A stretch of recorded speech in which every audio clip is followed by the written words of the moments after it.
বাংলাদেশ কাঁপাতে আসছে যমজ দুই ভাই। সুলিভান বংশের এই যমজ দুই ফুটবলার ভবিষ্যতে হতে পারেন বাংলাদেশের বড় তারকা। এই যমজ দুই ভাইয়ের অন্তর্ভুক্তি বাংলাদেশ ফুটবলে নতুন দিগন্তের সূচনা করবে নিঃসন্দেহে। হামজা চৌধুরী বাংলাদেশে আসার পর থেকেই দেশের ফুটবলে চলছে আনন্দের সুবাতাস। একের পর এক আসছে সুখবর। ইউরোপ আমেরিকায় খেলা বাংলাদেশি বংশোদ্ভূত খেলোয়াড়দের নিজের দেশের হয়ে খেলার জন্য আগ্রহ প্রকাশ করেছেন অনেকেই, কিন্তু এইবার ঘটেছে তার ভিন্নতা। একই পরিবারের যমজ দুই ভাই আসছেন বাংলাদেশের হয়ে খেলতে। কারা সেই দুইজন, চলুন বিস্তারিত ভিডিওতে দেখে নেই। বাংলাদেশের হয়ে খেলার জন্য দীর্ঘদিন ধরেই চেষ্টা চালাচ্ছেন রোনান সুলিভান ও টেকলান সুলিভান, কিন্তু কোনোভাবেই যেন কিছু করা সম্ভব হচ্ছিল না। তবে হামজা চৌধুরী বাংলাদেশে আসায় তাদেরও আগ্রহ জাগে লাল সবুজ জার্সি গায়ে মাঠ মাতানো। চলুন রোনান এবং টেকলান সম্পর্কে একটু বিস্তারিত জেনে নেই। বাংলাদেশের ফুটবল যে উন্নতির দিকে অগ্রসর হচ্ছে তার প্রমাণ পাওয়া যাচ্ছে ধীরে ধীরে।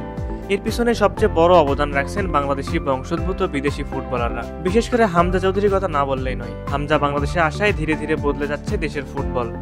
26 বছর বয়সী হামজা বর্তমানে ইংলিশ প্রিমিয়ার লিগের সাবেক ক্লাব শেফিল্ড ইউনাইটেডে খেলছেন। তবে তার আগে তিনি খেলেছেন ইংলিশ প্রিমিয়ার লিগের সাবেক চ্যাম্পিয়ন লেস্টার সিটিতে। অধিনায়কত্ব করেছেন এবং জিতেছেন এফএ কাপ শিরোপা। এছাড়া খেলেছেন ইউরোপের দ্বিতীয় সেরা ক্লাব টুর্নামেন্টে ইউরোপা লিগ ও এর পরে ধাপ উয়েফা কনফারেন্স লিগও তিনি খেলেছেন। সুতরাং এমন একটা ফুটবলার দেশে আসার ফলে আরো যারা প্রবাসী ফুটবলার আছে তারা সবাই আগ্রহী পড়ছে লাল সবুজ জার্সি গায়ে মাঠ মাতানোর জন্য। তাদেরই মধ্যে একজন রোনান সুলিভান। তিনি খেলছেন MLS নেক্সট লিগে। 16 বছর বয়সী রাইট ফুটেড এই স্ট্রাইকার অদূর ভবিষ্যতে হতে পারেন বাংলাদেশের সম্পদ। তার সাথে যোগাযোগ করে ফেডারেশন জানতে পেরেছে বাংলাদেশের হয়ে খেলার ব্যাপারে তিনি বেশ ইতিবাচক। আগামী বছর মে মাসে হতে যাওয়া সাফ অনূর্ধ্ব-20 চ্যাম্পিয়নশিপ আসরের জন্য বাফুফে চাইলে তাকে রাডারে আনতে পারে।